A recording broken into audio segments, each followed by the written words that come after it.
Bang, buat tumbuh jambang pakai produk apa? Okey, so hari ni aku akan reveal apa yang aku gunakan untuk tumbuhkan jambang dan ratakan kumis ni. Dalam family aku tak ada seorang pun yang ada genetik berjambang. Aku gunakan brand ni, okey?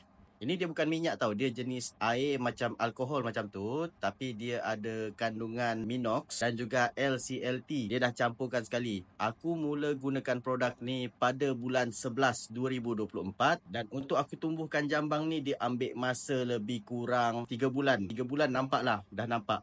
Tapi untuk bagi dia hitam pekat macam ni lebih kurang 4 ke 5 bulan lah. So korang kalau nak beli benda ni, korang beli dalam beg kuning, okey? Korang beli daripada seller yang aku dah attachkan dalam beg kuning. Sebab apa? Aku pernah beli benda ni dengan harga yang murah, lebih kurang bawah RM30, tapi aku gunakan sampai 2 botol, tak ada apa-apa perkembangan tau. Maksudnya produk